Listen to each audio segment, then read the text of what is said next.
Welcome to the Soul Podcasting Podcast, where we explore purpose-driven podcasting for coaches, creatives, and leaders who want to make an impact through their message. And I'm your host, Demetria, and I'm so glad you're here.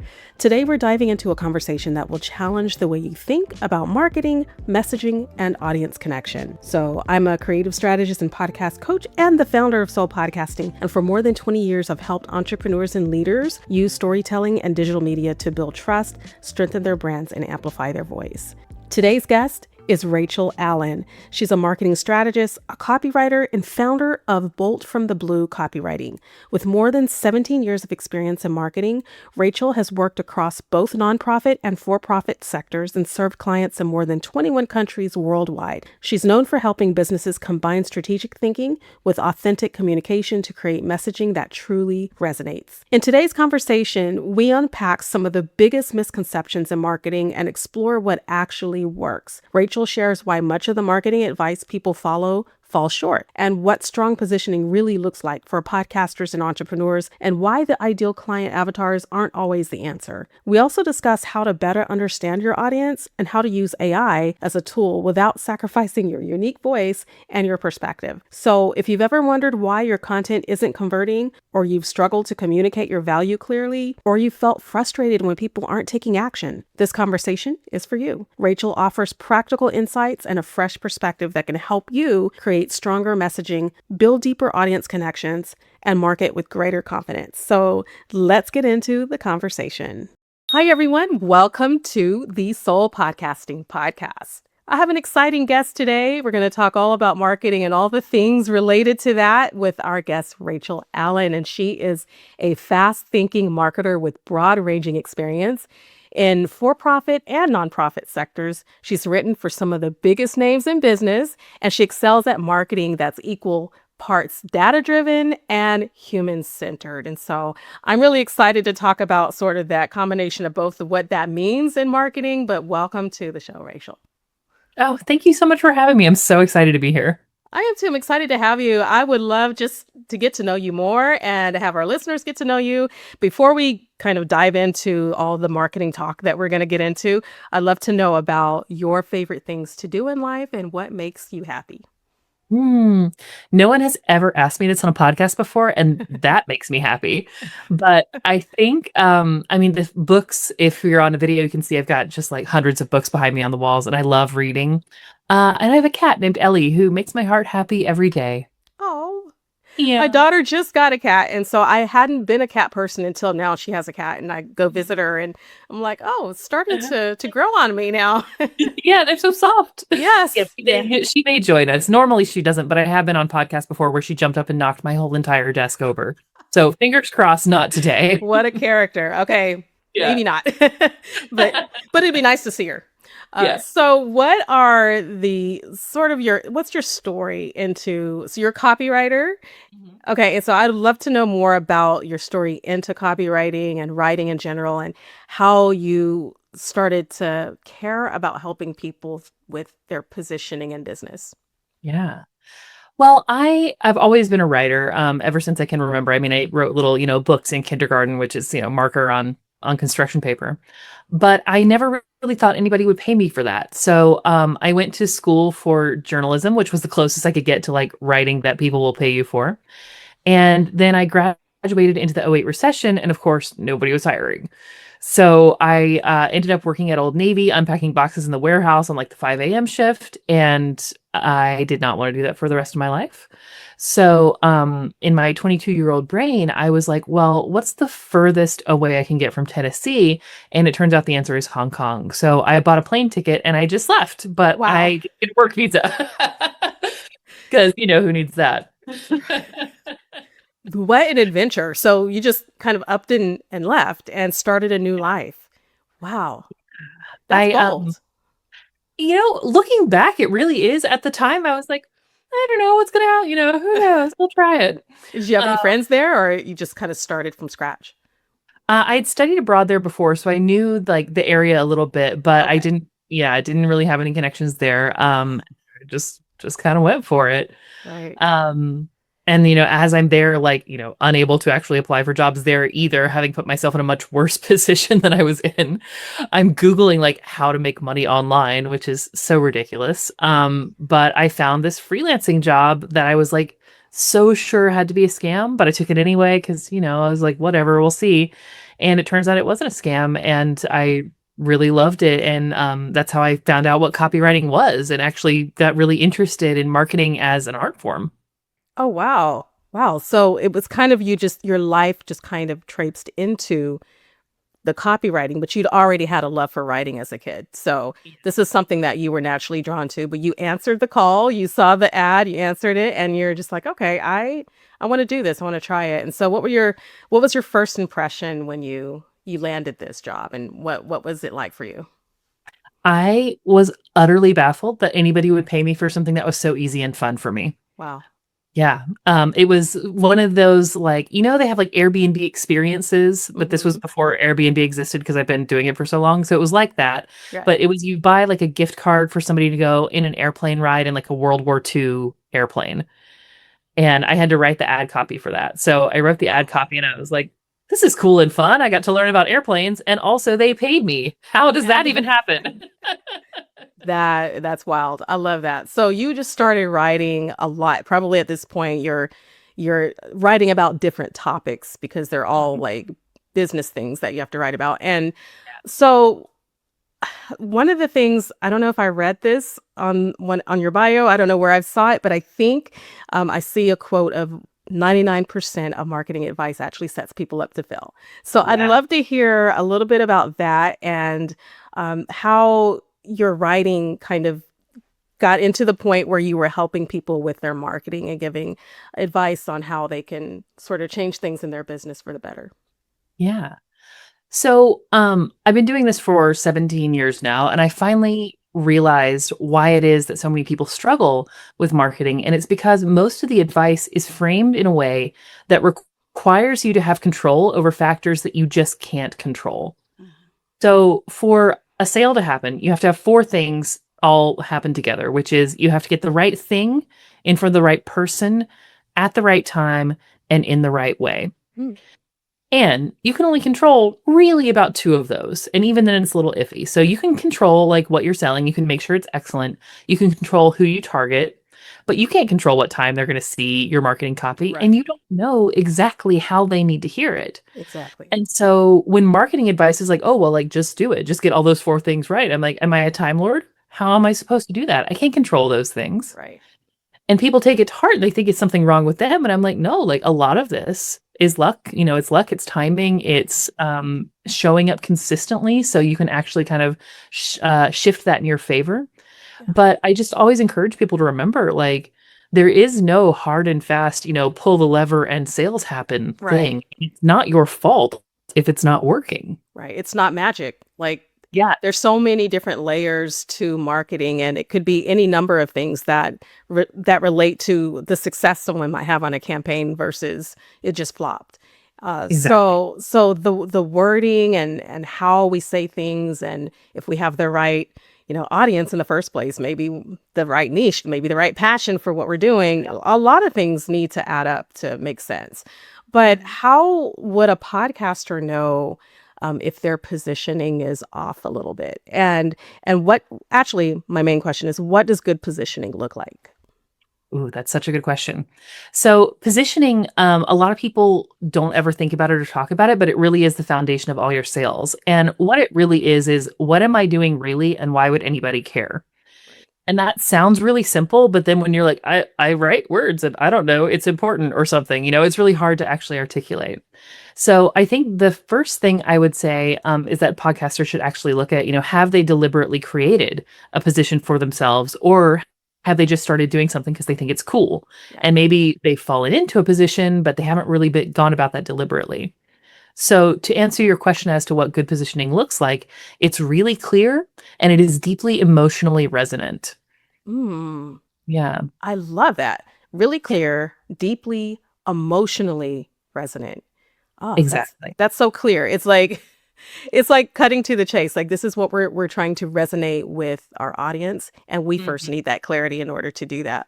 Yeah, Oh, exactly. that's so good. Okay, so let's I guess talk a little bit about clients and like as far as avatars versus friends. So as podcasters, I know like we want to get clear, but our messaging can feel relational, Mhm. or it can feel robotic. And so there's those two different things. And I'd love for you to like speak on that when it comes to having a client avatar versus treating a client or treating our listener like a friend. Yeah. So I think the way client avatar work is normally taught is kind of like you create this imaginary friend, of like, well, if I'm going to imagine my favorite client, and you go through all the little demographics. But the problem is there's not a real person on the other side of that. And so it comes across kind of hollow. Yeah. So when you're creating your client avatar, forgive me in advance, people hate this part, you actually have to talk to people that you may want to reach out to, Mhm. which can be very unpleasant and scary, and it requires a lot of humility. But I promise you, if you speak to three people that you would actually want to be your listeners or you actually want to sell something to, picking up on the cadence of the way they talk about what they want and Mhm. hearing them tell you things that you might not have even imagined that they want will Right. make such a huge difference. And so it really is worth the like momentary discomfort of saying, "Hey, I don't really know how to talk to you. Please, can we have a conversation?" Right, right. So what are some things you'd suggest as far as like making that happen? Like could it Yeah. be surveys or close friends or like what are some things we could do? Yeah, so surveys are hard because nobody wants to answer them ever. Right. But and also people lie on them, Yeah. unintentionally a lot of times because we tell people what they wanna hear. Yeah. So, what I recommend is if you can find a place that you're pretty sure your listeners hang out, whether that it could be in real life, it could be at, clubs, if you have some sort of specific niche, that you're working on, like a hobby podcast. Mhm. It could be on LinkedIn, which is shockingly active right now. Very odd. That's true. But if you can find that place and say very clearly, hey, I'm doing this thing, I'm running this podcast. I would like to get a little clearer on who I'm talking to. Are you willing to have a 15-minute conversation with me? And then ideally in return, you can be like, I'll feature you on the podcast or I'll Right. offer you 30 minutes of consulting or something just to make it worth their time. Yeah. But a lot of times people will just tell you like out of the goodness of their hearts because we all want to get what we want. And it's Yes. so rare that somebody actually asks us that it feels really nice to be seen. Exactly. Yeah, that's something I'm actually working on right now. I have a course that's coming out shortly. Oh, nice. Probably by the time this is aired and that we Yeah. promote this episode, the course would have been completed. But yeah, that's one thing I definitely had to go into research mode and find out what do people actually want. Like, so before I take all the time to create this course, I want to make sure that I'm addressing those needs. And so that is Yeah. what's taking so long to get this course out there, just so I know I need to make sure that I'm not like creating a course for myself. I'm creating it for those who need the course. So I think, yeah, research is super important, even for a podcast. Oh, definitely. And I mean, Yeah. it's definitely worth the time you're taking with the course because I have seen thousands of people create courses that are really great and that nobody actually wants. Right. So, like, good on you for doing the research. Exactly. I don't want to waste my time. Like, I want to make Yeah. sure what I'm doing is helping. So, Yeah. yeah. And then, so, all right, we're going to change gears just a little bit because I've got to talk about AI. It's the biggest Yes. topic nowadays. And so it is a part of our lives. We're not going to get away from it, and it's here. And so a lot of podcasters are super anxious about it. They don't know how to either integrate it or maybe afraid that they're integrating it the wrong way, or there's these little rules that we're starting to create, like we can only do it for this or for that but not for the other things. Mhm. um Mhm.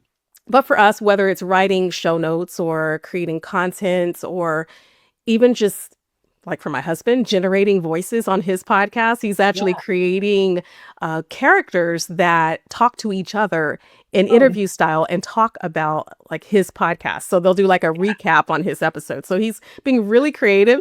But what do you think people are actually afraid of, and what should podcasters understand instead? Mm. So I wrote, and Ellie has now joined us. You might see her tail going across the Oh, screen. I Thank you. do. That's I'm awesome. going to make sure she doesn't knock anything over.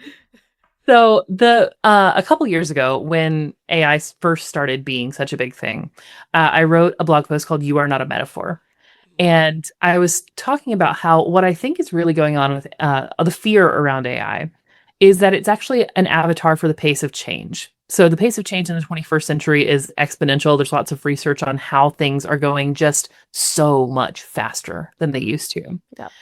And of course, it's terrifying when you have this thing come in that's very disruptive. It is being hyped as though it's going to destroy entire industries or build entire industries. We don't know. But We don't either way, know. it's a lot of change. Yeah. So that's the first thing I tell people is just to remember you are still the person in charge of like this body, this work, whatever you're doing. Yeah. A robot cannot replace you because it's a robot. It's not a person. It just can't. It can't do what you do. Yeah. And what I recommend is use it like a tool, which is such an innately human thing. We've used tools since we've been humans. Yeah. And recognize that, like, no, it doesn't know better than you. You don't have to trust everything it says, but it can be an incredibly useful tool for really shoring up areas where you don't feel as comfortable or giving you a head start on things. So, one place I often see podcasters using it is, as you said, creating show notes, creating social media.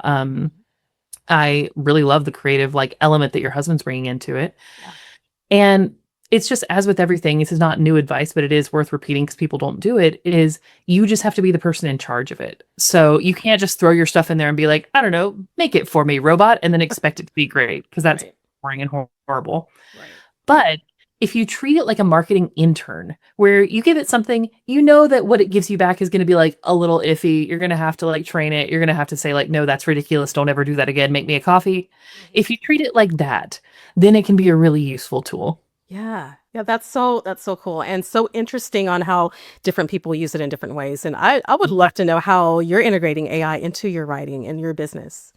Yeah. So I have a couple clients that distinctly don't want me to use it, and that's fine because like I've been Okay. doing it for a long time anyway. Yeah. I find it super useful for research. I love to use it to collate studies and pull findings out of studies because a lot of the work I do is very data driven. And so I can read all the papers, but it's nice when the AI does it for me and then pulls things and sort of points me in the right direction. Saves you time. Saves you Yeah, time. And then gives you that extra boost for your research. Yeah, exactly. that's really good. All Yeah. right. Well, this has been good. I'd love to know like more about, well, before we get there, let me ask Yeah. you one more question about like moving that needle because Yeah. podcasters today might be thinking like, why aren't people buying my offers? Especially those of us Mhm. who are not just here for hobby, but also Yeah. to grow our businesses. So how would they create or help people to engage with their content? What is one tactical change that they could implement maybe this week that would have a long-term impact in their business? Yeah. All right. I'm going to talk about what I call the Jedi mind trick of marketing. Okay. It sounds so simple, but it really does work. So, whenever you get to the end of something, oh, hang on, this is a little like neuroscience detour. We're going to come right back in though. Awesome. Okay. So, whenever we get to the end of something, our brains want to go to the next easiest thing because, like, we don't want to think about what to do next because that's hard. It takes energy. So, if you get to the end of something and you don't know what to do, cognitive dissonance, the easiest thing to do is just close it out and forget about it because I don't want to make a decision. Mm, But if you get to the end of something and then they're like, do this thing, super simple call to action, one thing, very clear, then the brain is like, okay, I guess I like do that thing. Cool. And it helps guide people into that. So if you can have a super clear call to action that you repeat whenever you get to the end of something. So it could be the end of a segment, end of an episode, end of a season, whatever it is. You just want to give people one very clear thing, which in this case is probably going to be, hey, buy this thing. Click right. here to buy this thing. Go to www.blah to buy this thing. Right. Yeah. I So noticed, yeah, sorry. I was just saying I no, I go for it. noticed that one thing over the years that has been distracting, especially when for me and for my newsletters, I would have like 5 or 6 different links, like Yep. click here or click there. There's a couple of different options for you, Mm, and I would get no clicks, no mm, click-throughs. So my click-through rate would yeah. be 0%. Yeah. Yeah. And so that's probably why what you're just saying about that cognitive overload Yeah. and making it easy for our reader or listener to do one simple action, one CTA. That's good, Exactly. good advice.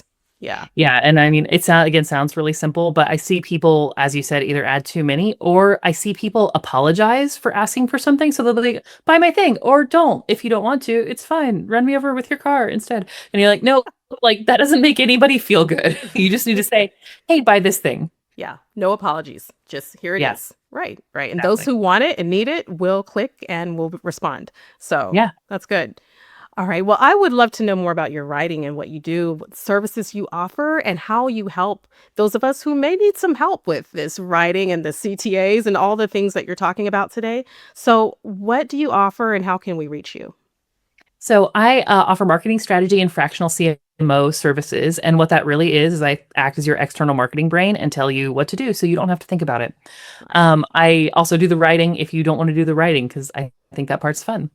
So I work really well with people who have reached a plateau in their business, or they have a seemingly impossible problem. And they're like, I don't know why this isn't working. I don't know why they're not buying. I don't know what their problem is. Da, da, da. They come to me and I love figuring that out.